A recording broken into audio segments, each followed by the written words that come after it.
Welcome to our ஆன்மீக களஞ்சியம் channel. இன்னைக்கு நம்ம பார்க்க போகிறது தெய்வத்தின் குரல் 7ஆம் பாகம் 13ஆம் அத்தியாயம், ஒரு ரிஷியின் தியாகம். அதில் நதிகளும் கலாச்சாரமும். நதிகளால் தான் அக்ரிகல்ச்சர் மட்டுமில்லாமல் மக்களின் கல்ச்சரும் உருவாகி இருக்கிறது. ஜீவ நதிகள் அவை பாட்டுக்கு ஓடிக்கொண்டே இருப்பதில் அந்த பிராந்தியத்தில் உள்ளவர்களுக்கு சமிருத்தியாக பயிர்ச்செழிப்பு ஏற்பட்டு விடுகிறது. ஆகாரத்தை பற்றி கவலை இல்லை. நதி தீரம், தோப்பு, தென்னஞ்சோலை என்று பரந்த ஆகாசத்தின் கீழே வாழ்கிறபோது நிச்சிந்தையான மனசில் உயர்ந்த எண்ணங்கள் உண்டாகி உயர்ந்த கலாச்சாரங்களாக உருவெடுக்கின்றன. உலகத்தில் எந்த பெரிய நாகரிகத்தை பார்த்தாலும் நதி சம்பந்தமுள்ளதாகவே இருக்கிறது.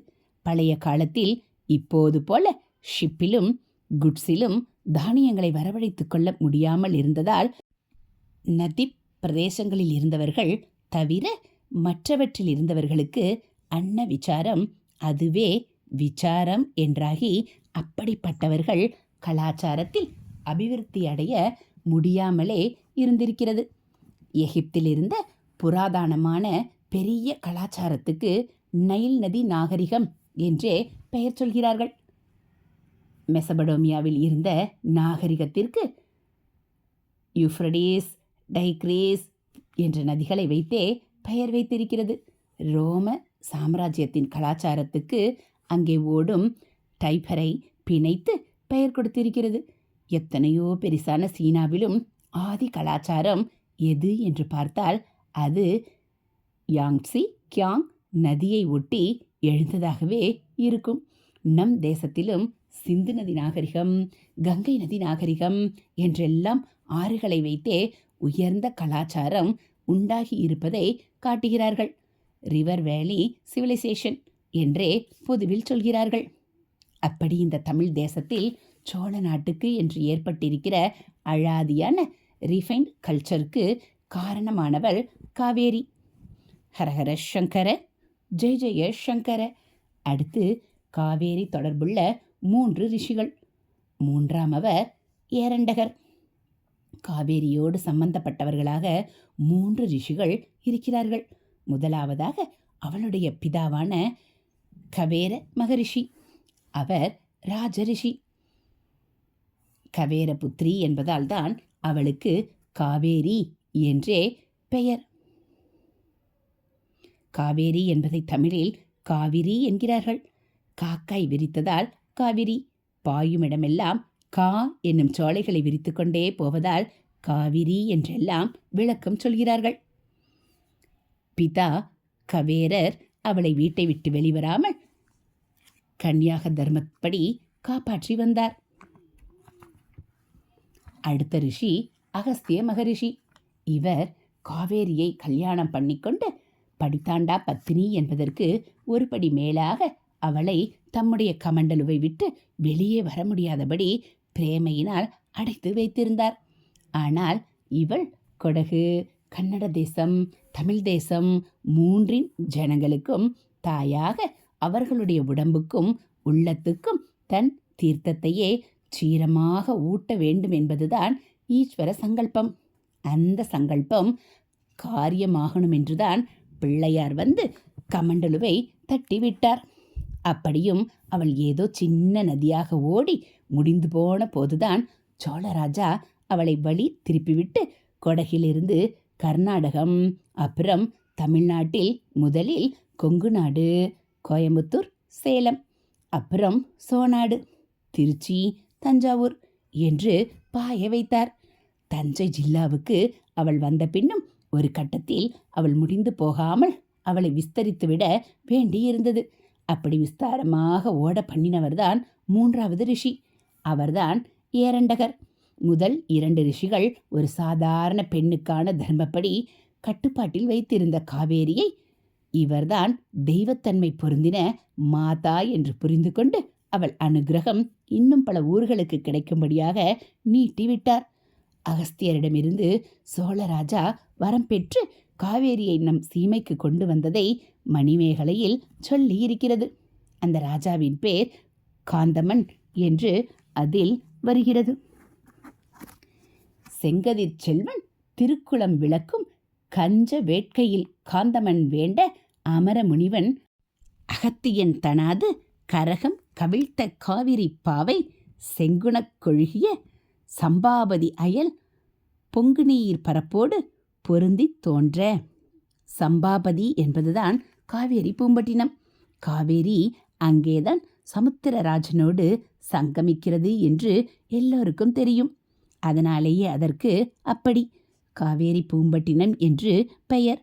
காவேரி அங்கே வருவதற்கு முற்காலத்தில் அந்த சோழ ராஜதானிக்கு சம்பாபதி என்றே பெயர். புகார் என்றும் ஒரு பெயர் உண்டு. பூம்புகார் என்று சிறப்பித்து சொல்வதுண்டு. ஹரஹர சங்கர, ஜெய ஜெய சங்கர. அடுத்து நடுவிலே வந்த ஆபத்து. இப்போதைய தஞ்சாவூர் ஜில்லாவுக்கு சோழ ராஜாவின் பின்னால் வந்த காவேரி முதலில் சம்பாபதி வரைக்கும் பாய்ந்து சமுத்திரத்தில் விழவில்லை. இது சீர்காழிக்கு தென்கிழக்கில் 10 மைலில் உள்ள இடம். முதலில் காவேரி அவ்வளவு தூரம் வரவில்லை.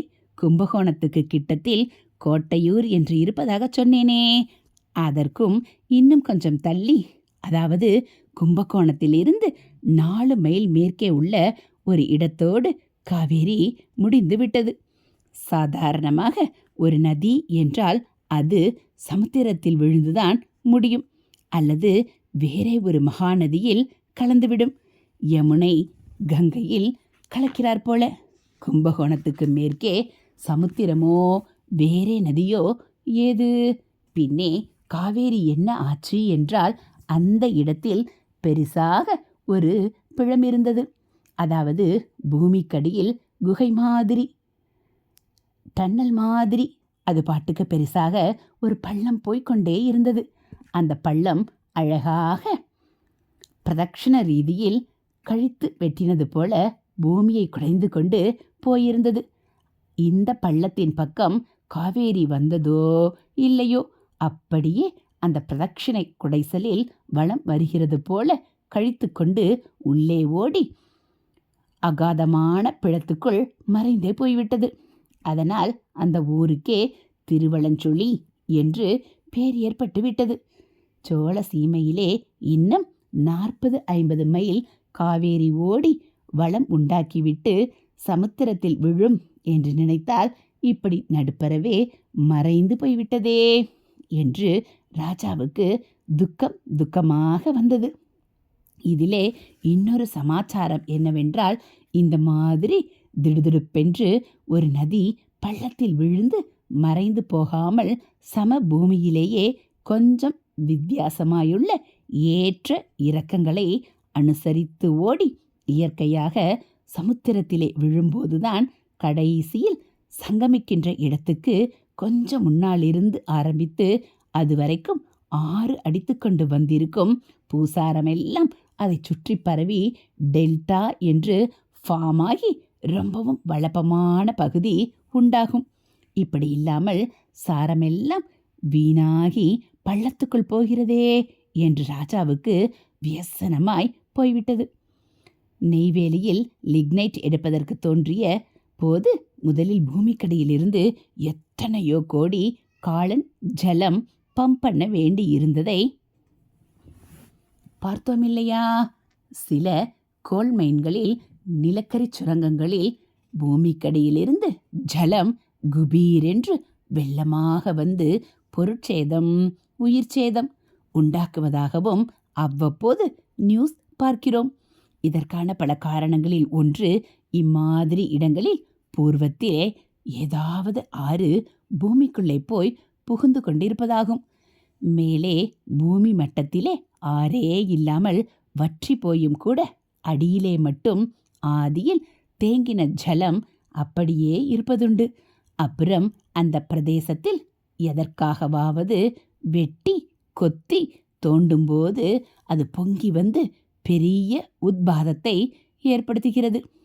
அருள் தாயாக தமிழ் தேசத்துக்கு வந்திருக்கிற காவேரியின் சாரம் வீணாகப்படாது.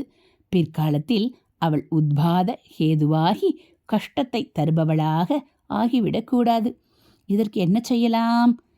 பிளத்வாரத்துக்குள் ஓடி அந்தர்தானமாகி விட்டவளை எப்படி வெளியிலே கொண்டு வந்து சமுத்திரத்துக்கு கொண்டு சேர்ப்பது என்று ராஜா நிரம்பவும் விசாரமாக யோசித்தார். அதே யோசனையாக உலர்த்தி கொண்டிருந்தார். அப்போது பக்கத்தில் கோட்டையூரில் ஏரண்டக ரிஷி தபஸ் பண்ணி கொண்டிருப்பதை பார்த்தார்.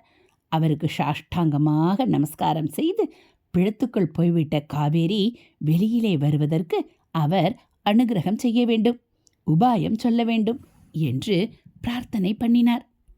ஹரஹர சங்கர, ஜெய ஜெய சங்கர, மகா பெரியவா சரணம். இதுபோல் தெய்வத்தின் குரல் பகுதிகளை நீங்கள் தினந்தோறும் கேட்கணும் அப்படின்னா மறக்காமல் நம்ம சேனலை சப்ஸ்கிரைப் பண்ணுங்கள். கூடவே பெல் ஐக்கானையும் கிளிக் பண்ணி ஆளுங்கிற பட்டனையும் அழுத்திடுங்க.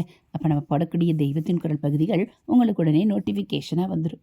நம்ம சேனலில் வரக்கூடிய தெய்வத்தின் குரல் பகுதிகள் மகாபிரிவ மகிமை, மகாபிரிவ அருள்வாக்கு, ஆன்மீக தகவல்கள் எல்லாம் உங்களுக்கு பிடிச்சிருந்தா ஒரு லைக்கும் கமெண்ட்டும் கொடுத்து உங்களுக்கு தெரிஞ்சவங்களுக்கும் ஷேர் பண்ணுங்கள். ஹரஹர சங்கர, ஜெய ஜெய சங்கர, காஞ்சி சங்கர, காமகோடி சங்கர, காமாட்சி சங்கர, காமதேனு சங்கர, மகா பெரியவா சரணம்.